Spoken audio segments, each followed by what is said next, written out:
The bad news from Equifax just keeps on coming. How to make your app addictive. And Sam Miskovich from ARSTechnica is here to tell us about a game that involves fighting for your coffee and another game that is harder depending on the color of your skin. All that and so much more coming up on Tech News Today.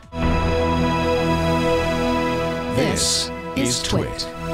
Bandwidth for Tech News Today is provided by CashFly at CACHEFLY.com.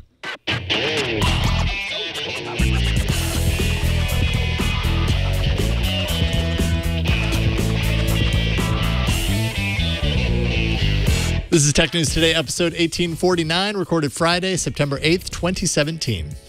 This episode of Tech News Today is brought to you by Tracker, a coin-sized tracking device that pairs with your smartphone and keeps you from losing your most valued possessions.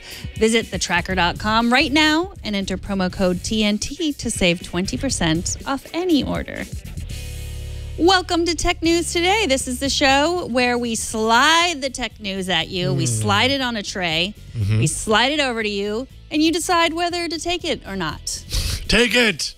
Take it. We suggest you take the tech news. We prepared it just for you. I'm Jason. I'm Megan. Excellent. Should we talk about something we talked about yesterday? But yes. Because it's kind of still a big deal. Still a big deal. Actually, a really big deal. Yesterday, Iain Thomson was on the show, told us about the then breaking news involving a historically bad leak of information after Equifax was hacked.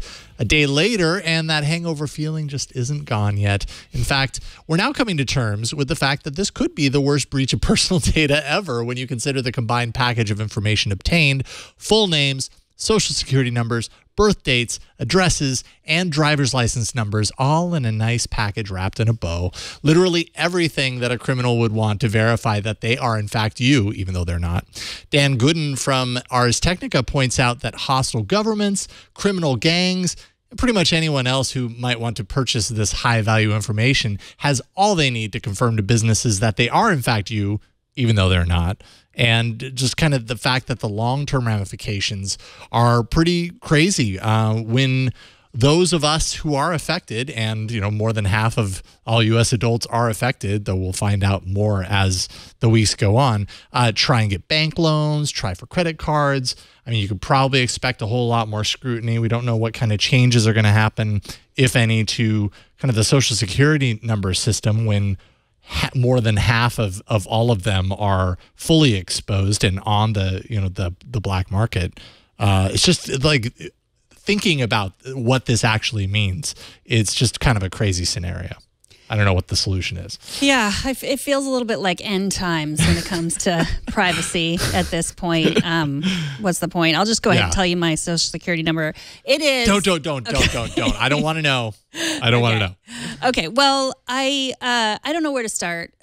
Also, yes, it's messy, but Equifax made it even messier. Yeah, they did. Their website was the website where you went and you had to enter the last 6 digits of your social security number. Why 6? It's usually 4.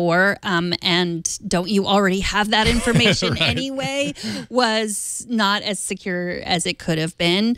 And so, of course, there is already a class action lawsuit, but part of signing up for their free credit monitoring service is that you give away your rights to be involved in that class action lawsuit.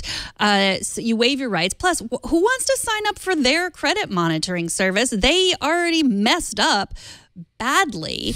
The House Energy and Commerce Committee, Financial Services Committee, and the New York Attorney General today announced that they're going to be doing probes into the Equifax breach. So good on you. Probably means your information was on there too. So that's probably why they're acting so quickly. It is just, and then, you know what we're going to see next? The phishing scams. Like all the people saying like, I'm Equifax and just enter your social security number in this, click this link and enter your social security number right now. You are, it's just like, that's what we're going to see everywhere. And, it's a bit terrifying. This form that you were just showing, Kevin, apparently is the site for checking whether you were affected or not, was running on a stock installation of WordPress, not necessarily enterprise secure, considering the type of data that's on the other side of this. And by the way, WordPress is a sponsor on the Twit Network. Dan Gooden just listed out a bunch of, things tied to this that were just horribly wrong, and bad. Krebs on security also did a good job of kind of taking a look. 5 weeks to disclose. Of course, the 3 executives that took out, that cashed in $1.8 million in stock. Equifax is actually saying that they didn't know, that employees of their level did not know of this ahead of time. Still, hate to use the word bad optics when you consider what's going on here, all of that into, considered with everything else, just not very good. The form itself looks shady. Hello, sir. Quit staring at me. Some browsers were identifying that site as a phishing site. So there was something wrong on the back end to alert browsers and make them treat it, even though it already kind of looked suspicious to begin with. It was legitimate. But again, do you trust Equifax at this point? Apparently, some people were receiving different answers on whether they were affected or not, depending on whether they filled it out on mobile versus filling it out on desktop. Krebs entered in his actual information and got the same response from the site as he did when he just made up a number and made up a name. So there's so many elements of this. It's like, this is really incredibly serious. Did you take it seriously? Because it really doesn't seem like it for a number of reasons. Yes. So Dwight from Atlanta sent us a very long, nice email that I unfortunately just listened to right before the show started. Oh, the voicemail. Voicemail about something called credit freezing. So yes. Yeah, you've heard of that? No, actually I was going to mention that as well. So okay. I didn't get to hear the voicemail, but that's a really great point, because you were talking about how if you go ahead and sign up for what Equifax is offering in their credit monitoring, you sign away your right to any sort of class action. And that's what Brian Krebs was also recommending. He says, and in fact, in most scenarios where this happens, he recommends a security freeze on your accounts in lieu of credit monitoring, and especially in this case because you don't want to give away those rights. Well, Scooter X in the chat room just posted this story that just got posted an hour ago on TechCrunch. Says Equifax says it won't bar consumers from joining breach-related lawsuits. Okay, so thanks a lot. I don't believe anything that you're saying right now, Equifax. What do we even believe anymore? I know, right? It's not like it's like, oh, I wish I hadn't used Equifax. It's like we didn't use it like that. It's like we're not necessarily Equifax customers. They're just, they are compiling this giant database of our information. And, it's like, it's not as big.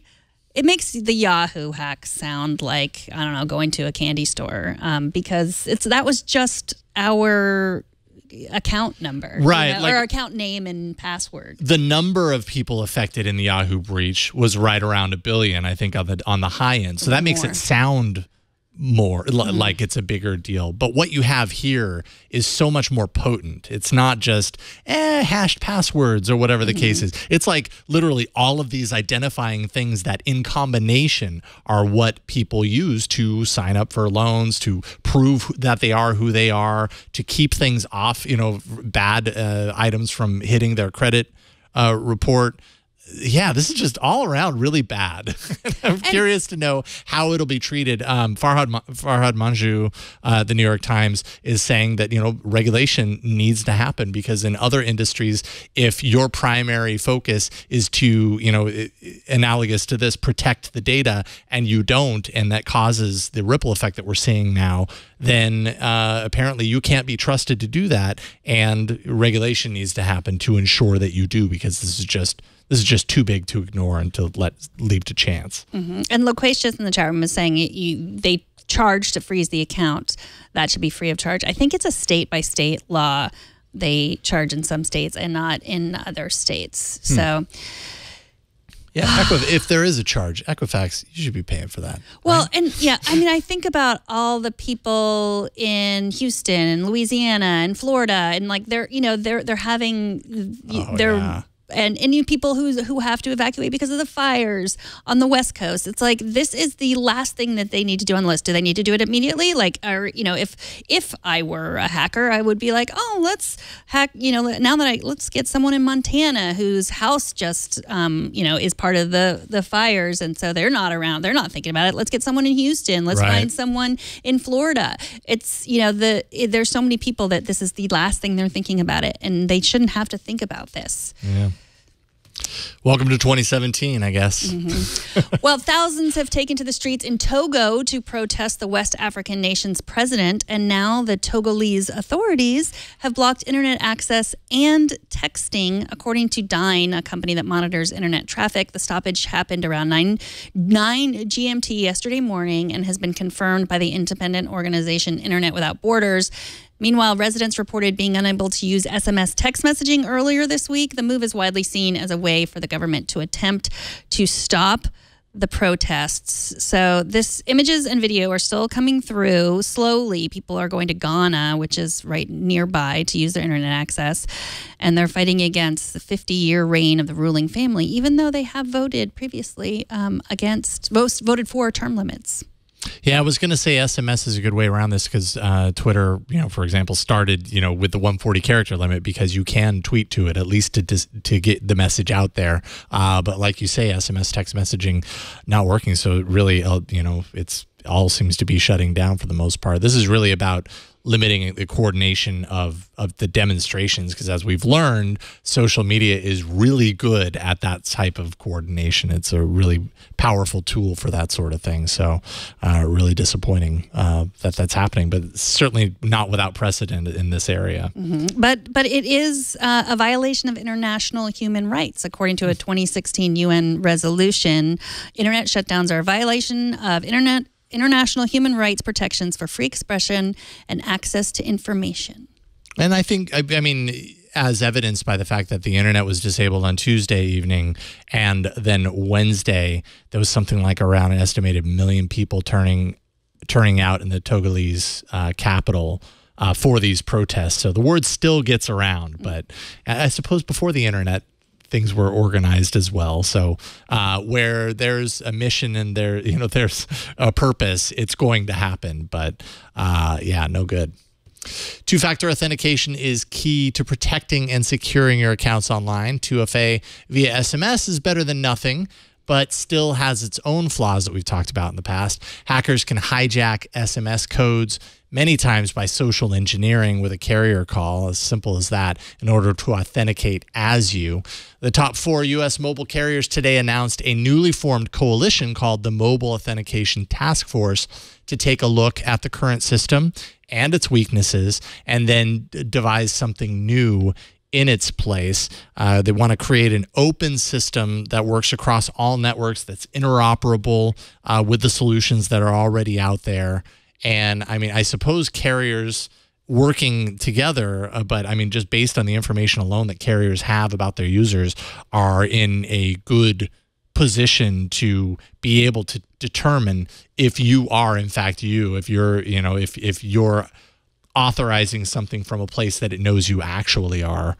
I guess they would be they would be in a good position to do that. Captain Jay in our chat room said, I thought tech news was good news. Sorry, so this not is today. This is good news, yeah, right? This is a coalition. I'm sure Sprint, Verizon, T-Mobile, that they'll get along. Oh, I know, right? We can trust solution. them with this, right? I know. I'm very cynical today. I hope that they come up with some sort of better solution, because I mean, texting is insecure. It's not like it's as insecure as, like, for example, trusting your information with Equifax, but it isn't as secure as it could be.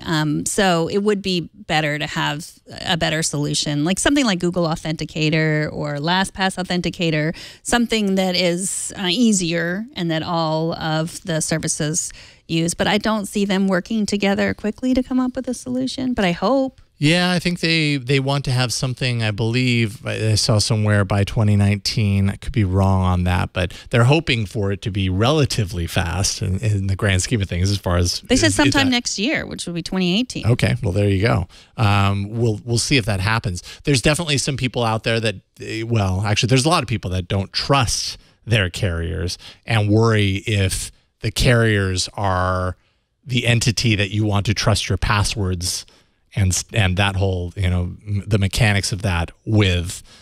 So I suppose, everybody has a little bit of distrust these days, and the carriers are part of that equation. So, though they might be in the right position to potentially know you are who you are or you're not, do we want them to be involved in the password process when it comes to something as critical as that. Right. So, I mean, even if it's next year, if it's 2 months from now, it would be a good idea to make sure that you do have two-factor turned on in your bank, especially now more than ever. We need it because, what worries me about the the SMS isn't secure. It's like, it's better than nothing. So two-factor is good. It's what we have right now. And so turn it on. Turn it on. Everywhere you can. TechCrunch reports that a company dedicated to finding ways to hook users has earned $1 million in seed funding. Dopamine Labs isn't hiding the fact that it can show app developers how to make addictive apps. They say they're using brain hacking to make people healthy, wealthy, happy, and wise. To that end, the company also has created an app called Space that encourages you to breathe mindfully for a few seconds and then decide whether you really want to use that addictive app or not. The company, created by a neuroscientist and an economist, aims to use artificial intelligence to determine the exact right amount of dopamine that humans need from an app to keep using it. Of course, dopamine is that good feeling we get when we give someone a hug or we check Twitter or we get a notification and instantly you kind of light up a little bit and you're like, oh, I wonder what it says. Right. Or sometimes you get it from eating French fries or all kinds of pleasurable activities.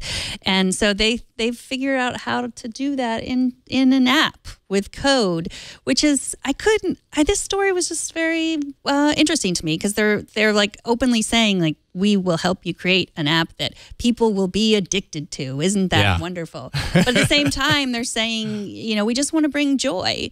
But does addiction bring joy? Well, so I guess it really depends on how they plan to position this and if they're going to cherry pick who and what use it, which I didn't see any indication either way. I don't know if that is their goal, but there was an article that was posted on them a few months back, and it had some examples of some companies that were using the technology, and they were all pretty positive. Root, which is a teaching tool for university students, implemented the API. They saw a 9% attendance improvement as possibly associated with that. Tal, which is a microlender, say that they saw a 14% boost in repayment of microloans. Vimify, which is a health living coaching app, saw a 21% boost in its users sticking to diet exercise plans. So it seems like a part of this, at least in their examples that they provided, tend to be for doing good, and I don't know if that's a part of a component of how or if they select who is using this. Another example is Brighton, which is a happy social network, saw 167% improvement in users opening the app and posting positive messages. So it all kind of goes down that path. And I don't know if that's intentional or if they just picked really good examples. So if a Candy Crush app came to them, would they be like, nope? Or yeah, right. I don't know. I mean, they obviously, because they also created Space, which is about removing yourself in a healthy way from apps that might take too much of your time, that you might be overindulging in. Mm-hmm. They're obviously aware that some addictive characteristics about apps are not maybe necessarily healthy for us. So there's that awareness there. I don't know what that translates to. Yeah, I mean, and there's a difference between being an app directed at an adult and a child. Oh, for sure. I think absolutely. I think Facebook and Twitter are both addicting, but I'm an adult and my brain is developed. And so I understand, I can, I can use them responsibly or not. And that's up to me, mm-hmm. Same way, I love to eat French fries and it's up to me to not eat a pound of them every day, even though I might like to. Mm-hmm. And so, but with kids, it's harder, I feel like when apps, and especially if you're talking about kids apps that have advertising attached to them, their brains aren't fully developed. And so to create an app that's designed for them, but it doesn't sound like any of these fall into that category at all. I mean, these examples don't, but I don't know how that extends further. Where'd you get that one? There was an animated GIF on the site. It was a deal with it GIF, apparently associated with dopamine. Mm-hmm. Anyways, interesting approach, and I feel like it's from their actual site. I I feel like whether they're doing this work or not, there are a whole lot of other developers behind sites like Facebook, like Twitter, you know, these sites and services that are really addictive to use based on the information that they're feeding, that are also doing this research. They have their own team internally that's figured this stuff out as well. This team just seems to be kind of opening it up via an API for lots of people to use. After the break, Sam Miskovich from ARSTechnica is here to tell us about one video game that changes difficulty according to the color of your character's skin. But first, let's take a minute to thank Tracker, the sponsor of this episode. We all lose stuff. There is no shame in it. Sure, there are ways to hack your brain. I'm sure Dopamine Labs could figure out a way to help me find things faster. But why bother? 8 years ago, Tracker changed everything when they released their first tracking device. And now they've done it again with the all-new Tracker Pixel. With Tracker Pixel, you can never worry about losing your things again. It's a little bit lighter than the original Tracker, but it's still the same kind of Bluetooth tracking device that you know and love, and it works. It looks nice too. It feels smooth in your hand. It's nice to have this Tracker attached to your keys. It is not ugly. It's quite pretty, in fact. What you can do is place Tracker Pixel on whatever you tend to lose: your keys, your wallet, your dog, or your cat. Nobody loses their cat. Cats lose you on purpose, but if you want to keep them, try a Tracker on there. It's small enough to fit on the smallest items. When you misplace an item that has a Tracker Pixel attached, you can use your smartphone, and a 90 decibel alert will help you find it in seconds. It even has a powerful LED light so that you can find your items in the dark. It's also nice to just have a little LED light on your keys. It comes in handy a lot. If you lose your phone, you just press the button on your Tracker Pixel, and then your phone rings, even if you have put your phone on silent. You can even locate your item if it's miles away. So let's say you left something at the beach, and then you're all the way home, and you think, oh, did I leave it at the beach or not? Because every Tracker user is part of the largest crowd locate network in the world, you can help find your item with your Tracker. It shows up on someone else's network if they're close by, and there's so many people that someone is probably close by and will help you find your stuff, just all through technology.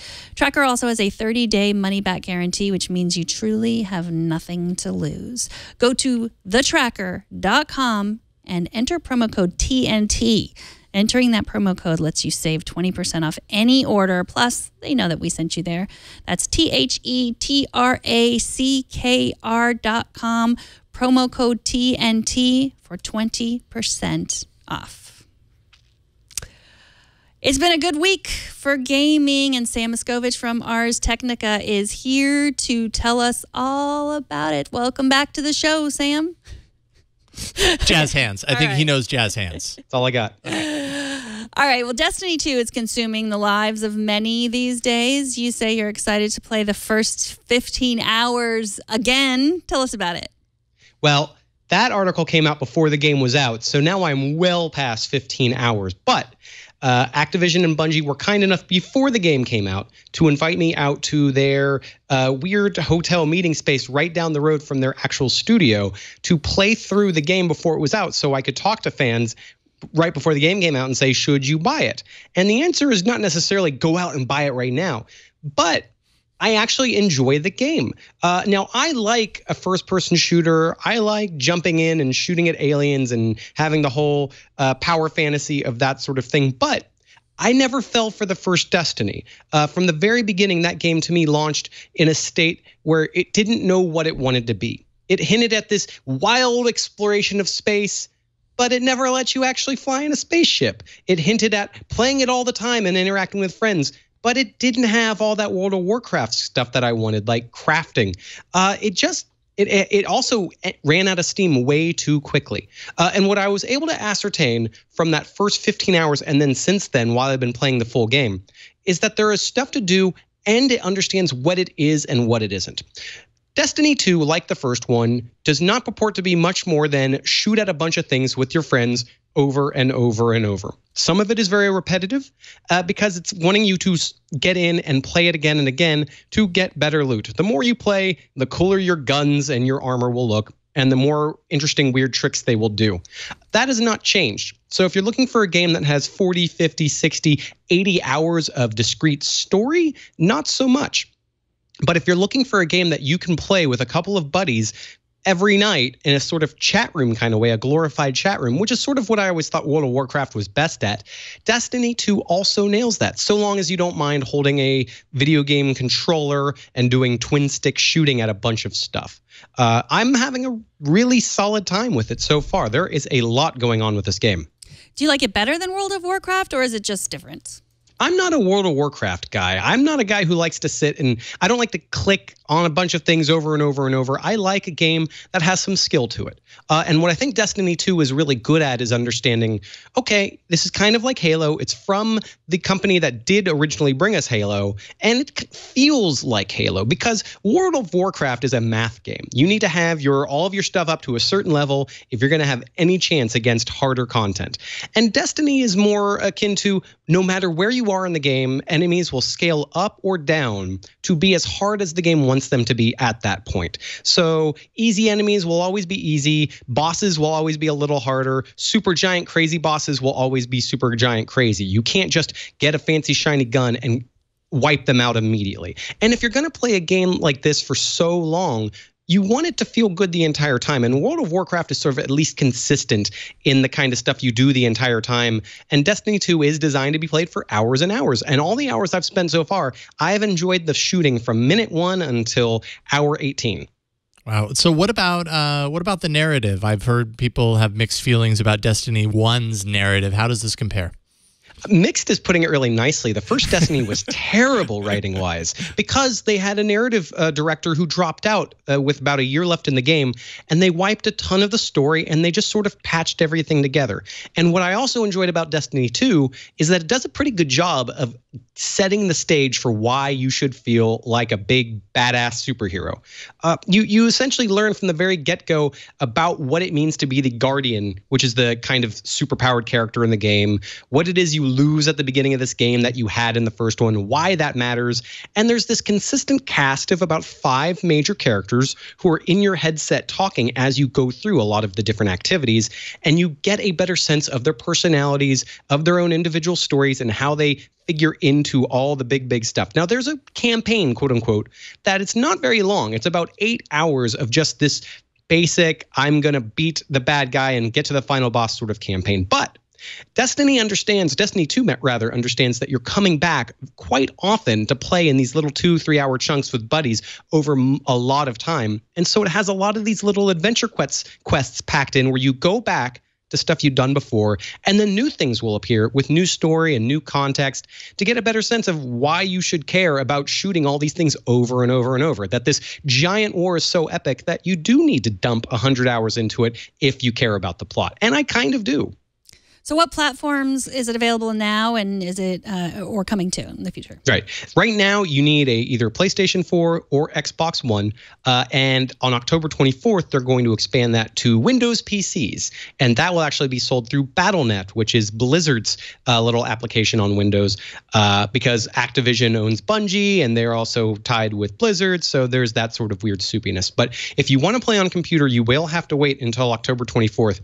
And I have gotten to play quite a bit of the computer version, both at preview events and during a beta period that came at the end of August.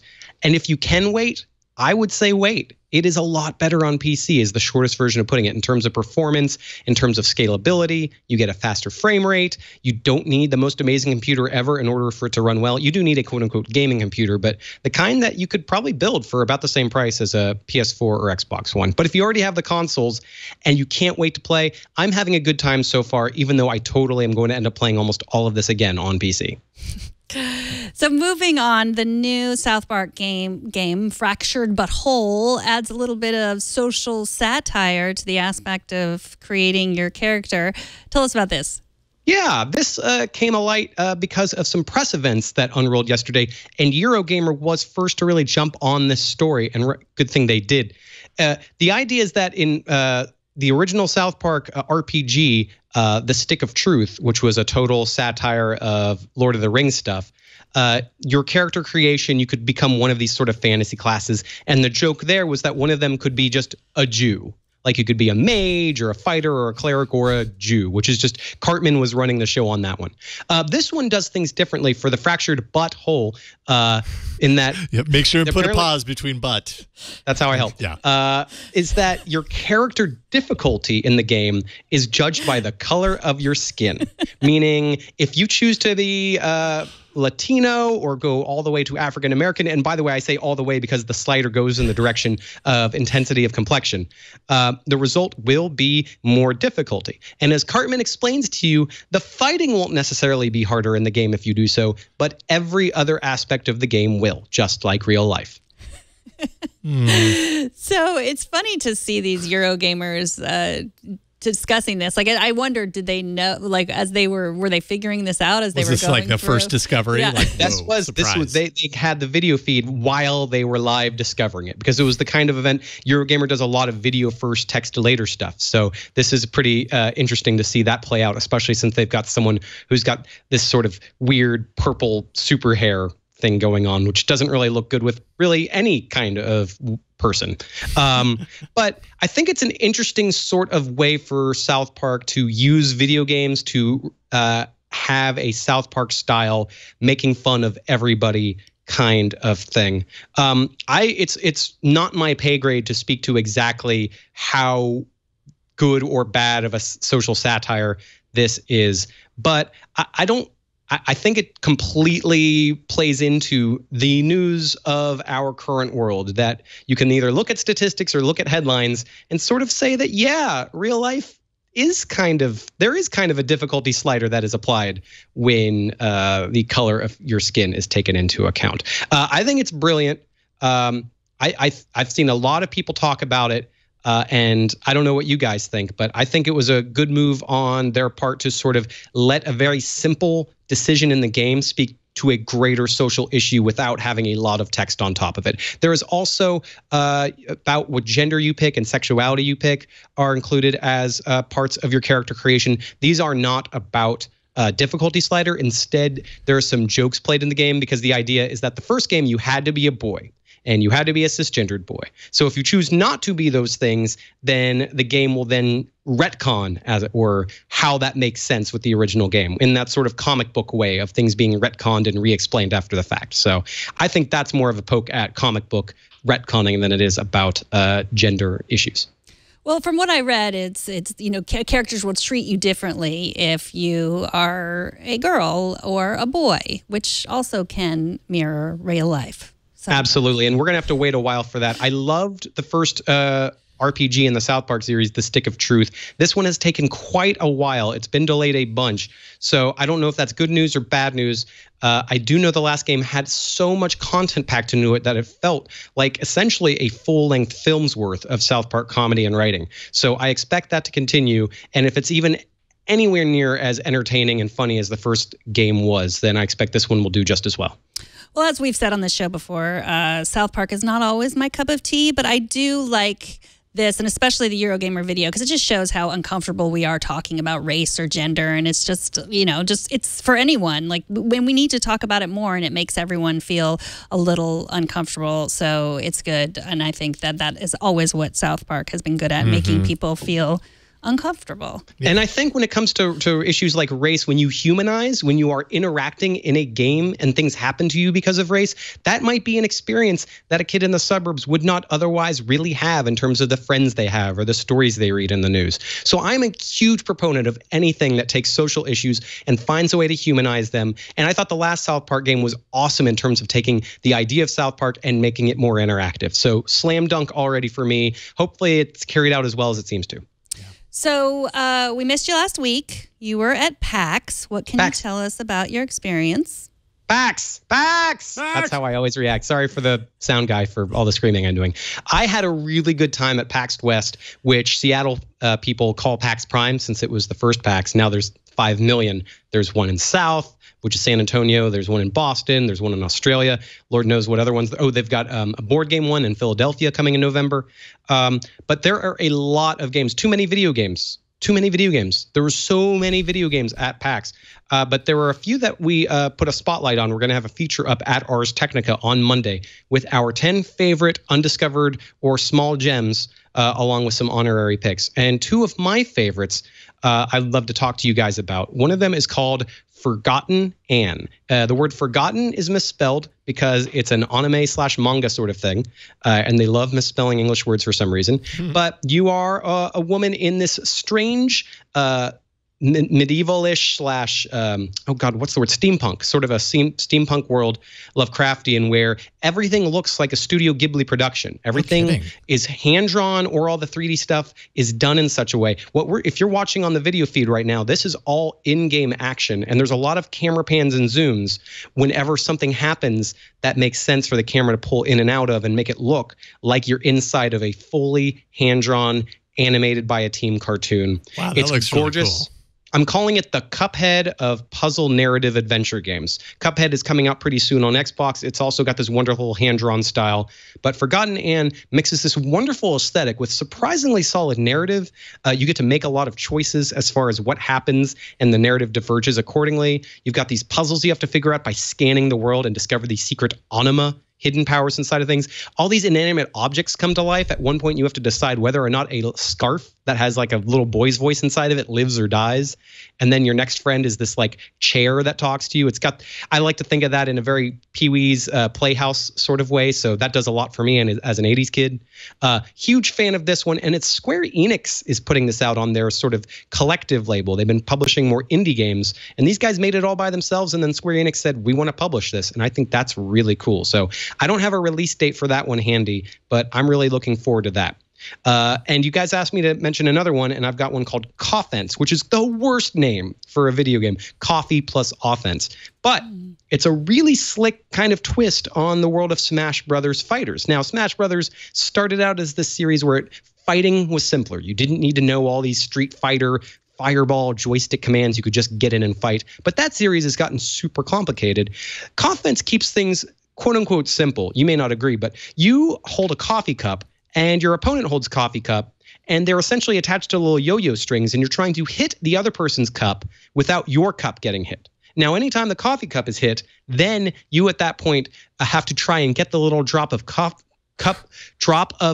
that pops out. That's your health. So once you've run out of all of your drips of coffee, game over. And you can also, if you're hurting real bad, you can take your opponent's cup or a drip of coffee in order to stay alive. So it's this yo-yo and liquid drip sort of mix. The video shows it a little better than I explain it, but I've simply never seen a two-player fighting game that seems so intense and crazy, yet has so few buttons. There's just a lot of depth and stuff going on, and I can't imagine if you are like new to video games, it's going to feel super easy, but it's relatively simple compared to Street Fighters and games like that. And I love when a fighting game just boils things down to you and your friend are trying to beat the crap out of each other. We're going to take all the complications out and let you do something zany with it. So Coffense is already out on early access on Steam, on Windows PCs. I don't know when it's going to reach other systems, but I can't wait. I really enjoyed that one. That looks a little bit like my morning, usually, Coffense. Like, just is that the two of you guys just beating the crap out of each other and taking your drips in your each cups? Yeah. In the twit all we're trying to do is drink our coffee, and then the other comes up and like knocks it out of our hand. It's really awkward and weird, but eventually we get the coffee going. So it's fine. I'm so glad that your life does not resemble that game. That sounds a little too hectic. Sam, thank you as always for joining us. So there'll be a bigger piece on PAX coming up? Yes, that's going to run on Monday. Also coming soon, my review of Zoe Quinn's book, Crash Override. That came out on Tuesday. Tuesday we had too much stuff coming out, but short answer, thumbs up. Maybe not for someone who's never heard of Zoe Quinn or Gamergate, but if you have any familiarity to it, there is some new stuff, some interesting context on everything that happened from that and sort of steps going forward as we all look at our digital identities. Why would that be a relevant topic today? No clue. Awesome. I look forward to it. Thanks so much, Sam. Thank you, Sam. See you guys. Have a good weekend. All right, feedback time. Andrew from Montreal writes, your DACA talk makes me think of a technology that can be problematic when the government gets involved. Those send in your DNA companies.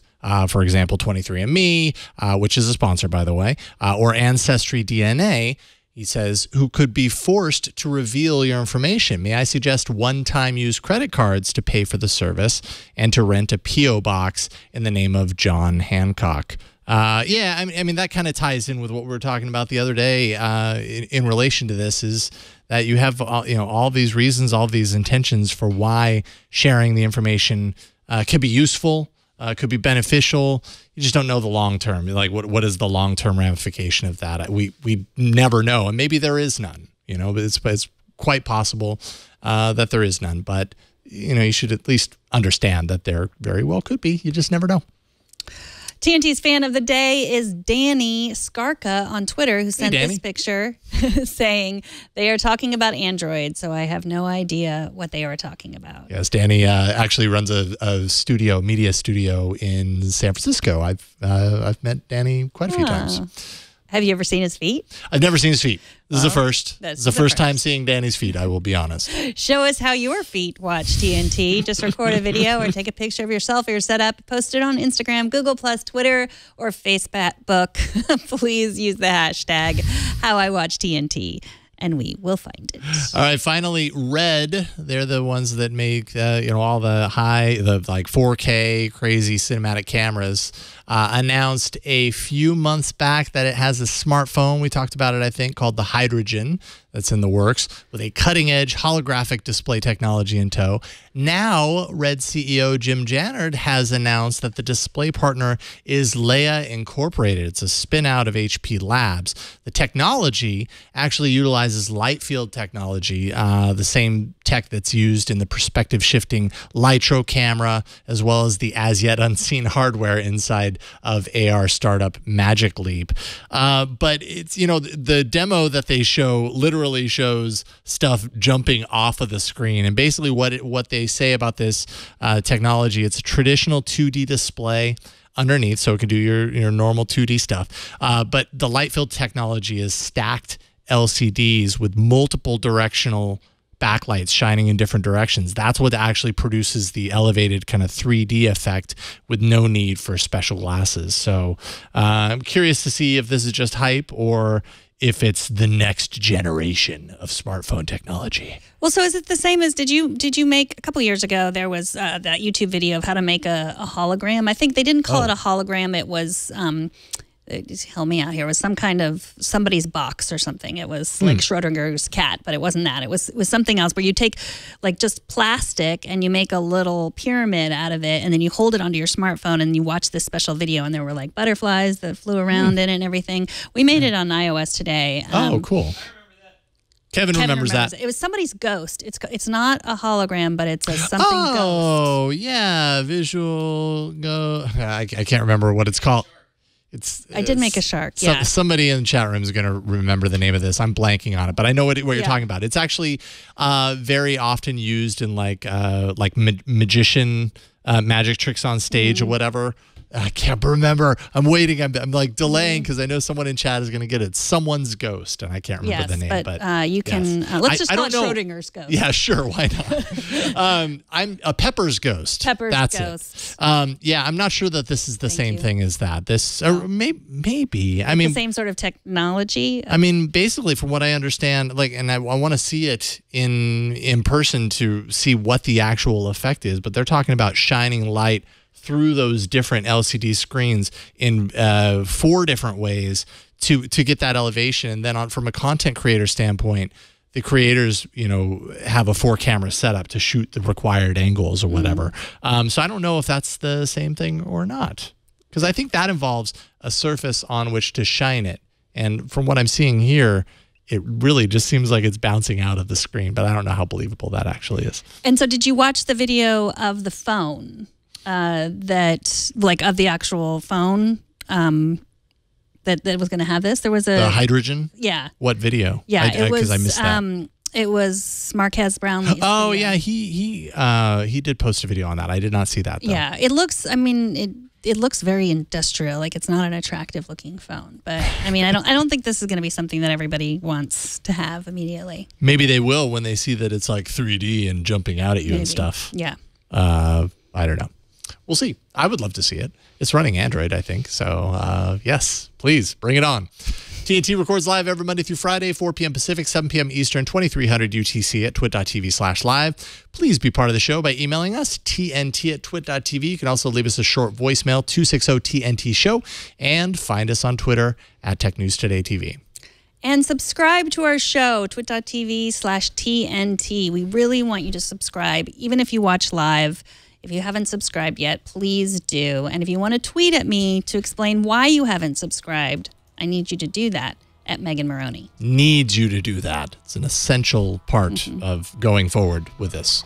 And I'm at Jason Howell on Twitter. Thanks to Kevin for editing in TD.